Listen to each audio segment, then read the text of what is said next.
మీరేదో ఒక డోర్ మూసుకుపోయిందని, నాకు జాబ్ లేదని, వ్యాపారంలో పోగొట్టుకుని బాధపడొద్దు. తండ్రిని దేవుడిని జ్ఞాపం చేసుకోండి. ఆయన సృష్టికర్త.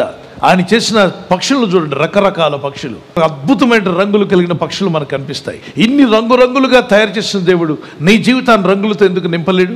నీ జీవితాన్ని ఎందుకని ఆశీర్వదించలేడు? ఉదయం మొలిచి పువ్వుగా పుష్పించి సాయంకాలానికి వాడిపోతుంది. సాయంకాలానికి వాడిపోయే పువ్వుకే ఇంత అందాన్ని ఇవ్వగలిగిన దేవుడు జీవితకాలం అంతా దేవుని కొరకు స్తుతిస్తున్న నీ జీవితాన్ని, నీ కుటుంబాన్ని ఎందుకు ఆశీర్వదించలేడు? దేవుడు తప్పక ఆశీర్వదిస్తాడు. ఇక్కడ ఇద్దరు మనుషులు ఉన్నారు, ఇద్దరు తవ్వుతున్నారు. ఇద్దరిలో ఒక్కొక్కడు ఒక్కో విధంగా తవ్వుతున్నాడు. ఎవరు తొందరపడ్డారో చూడండి. తవ్వాడు, మళ్ళీ ముందుకెళ్ళాడు, ఏమీ దొరకలేదు, అక్కడ అయిపోయింది.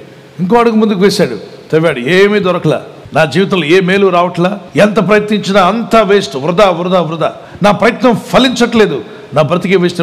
లాస్ట్కి మిషన్ తీసి పారేశాడు. ఇది హరి, తొందరపడేవాళ్ళు.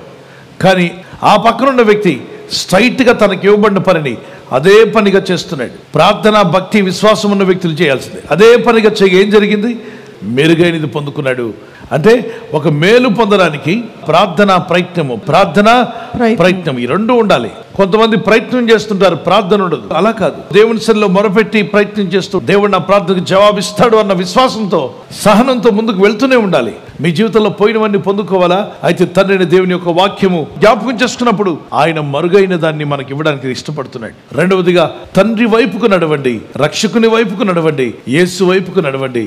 మూడవదిగా తండ్రితో ఐక్యం అవ్వాలి. ఆయన శరీరంలో శరీరముగా, ఆయన రక్తంలో రక్తముగా, ఆయన మరొకరికి చెందించిన రక్తాన్ని తీసుకున్నప్పుడు మనం ఆయన ఏకమై ఉన్నాం కనుక మరుగైనది, మెరుగైనది మీ సొంత